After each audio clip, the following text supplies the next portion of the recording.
From Keene in the Shire, the Liberty Media capital of the world, this is Daryl W. Perry, host of FPP Radio News for Monday, January 15th, 2018. Silver is trading at $17.35 per ounce. Gold is valued at $1,342 per ounce. Zencash is trading at $52, and the average price of Bitcoin is $14,182.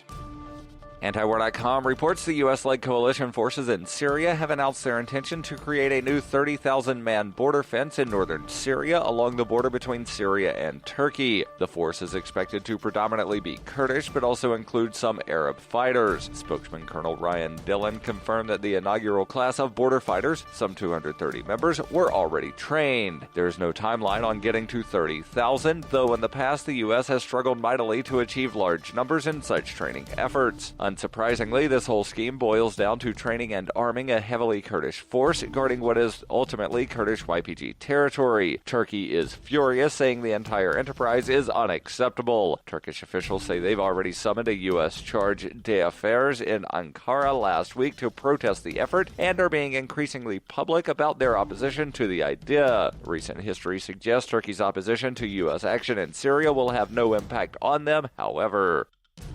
Are you an advocate for free market money? Do you promote Bitcoin as an alternative in a fiat-centric world? Then you need Spend-A-Bit in your arsenal, the search engine for things you can buy with Bitcoin. Spend-A-Bit aggregates millions of products from thousands of Bitcoin-enabled merchants. Keep your money in the free economy. Visit spendabit.co today. Bitcoin merchants, ask about our merchant suite to reach even more customers. Spendabit.co.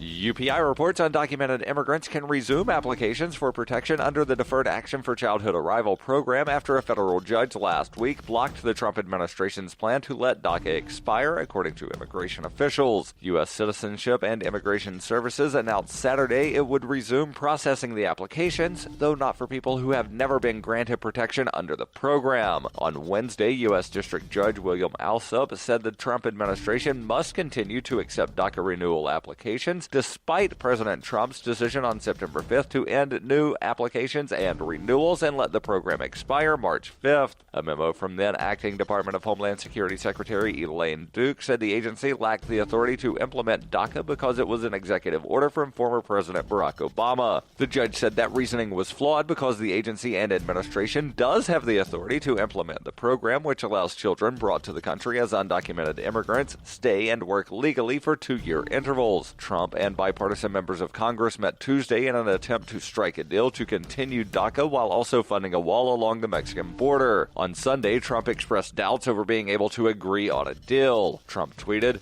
"DACA is probably dead because the Democrats don't really want it. They just want to talk and take desperately needed money away from the military." The lawsuit against the administration over its plans to let DACA expire was brought against the Trump administration by the regents of the University of California system and its president, Janet Napolitano.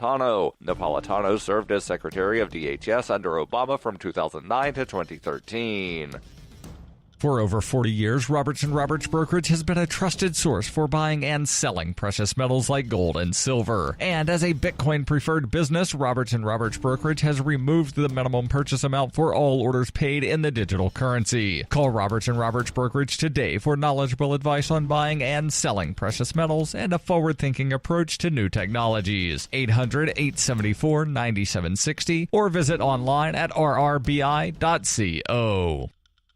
Reuters reports at least 15 people were injured when a fire engulfed a boat off the coast of Florida on Sunday, causing the 50 people aboard to jump into the Gulf of Mexico and swim to shore. A preliminary investigation showed the fire broke out at about 4:17 p.m. Eastern Time from an apparent engine fire, according to the Pasco Fire Rescue. The 60-foot shuttle boat was on its way to the Sun Cruise casino boat a little more than 3 miles away in international waters. It had only made it about 100 yards from where it originated in Port Richey, about 30 miles north of downtown Tampa. After seeing the smoke, the captain prompted the 50 people aboard the boat to abandon ship and swim to shore. Some of the injuries were from being in cold water and from smoke inhalation. Several agencies, including the U.S. Coast Guard, the City of Port Richey Fire Department, and the Florida Fish and Wildlife Conservation Commission, responded to the incident.